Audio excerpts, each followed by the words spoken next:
Hi everyone. So when not to have a conversation that might be polarizing, political, might bring division, I have two methods to go about this. And so the first one is for you if you have quite a good connection with your body. And so here you're just going to ask yourself, you're going to ask your body, do I at this moment in time want to have a dialogue about this topic with this particular person? Does my body have the energy for that? Right? So that's the first method. The tricky thing about this is that maybe you do truly want to have a dialogue, but you're a bit nervous. It's out of your comfort zone, right? And this is understandable. Most of us would be nervous in this type of situation. And so if you're not really sure what your body is telling you in this case, you might want to go to method number two, which is where we're going to look at your capacity and that of the other person to have an open, connecting dialogue a little bit more in detail. And so you're going to ask yourself three questions, and these are the three questions that I use to determine someone's capacity, that of you and the other person, right? So first, let's look at you. So question number one is, how involved are you in the topic? So for example, when we're thinking about the Israel-Palestine situation, if you are Jewish or if you're a Muslim, you might be able to identify with some of the people that are struggling right now, right? So this means you're involved. If you live there, even more so, obviously, right? But even if, for example, if you're a European person that was educated with the Holocaust, right, you might be identifying with Jewish people for that reason. So there's a whole, I could make a whole video about this going deeper into that, but I think you get the gist of it, that you know for yourself how much involved you are.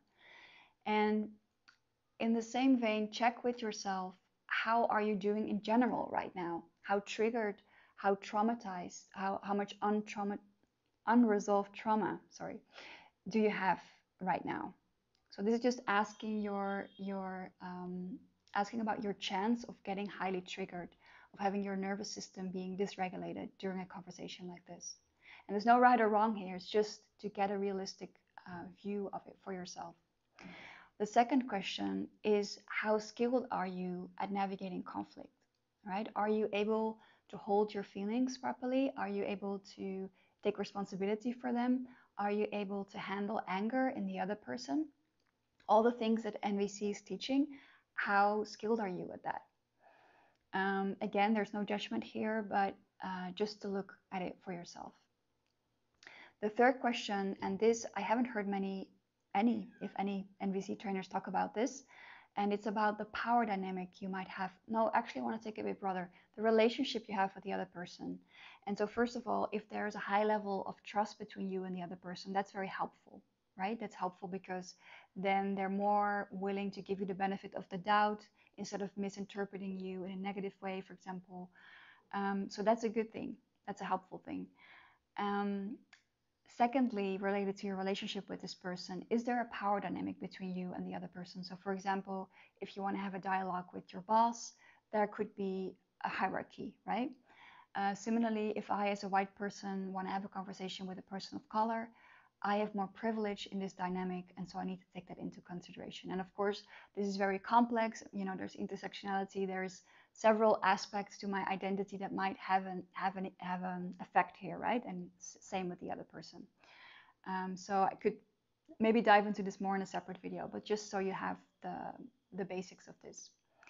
Now, just as an example, you know, if you are, let's say, a Muslim, let's say a Jewish person that wants to talk about the situation in Israel-Palestine right now, and you have, so you're highly involved, you're a beginner in NVC, so you're lower in your skills, and you want to have a talk with,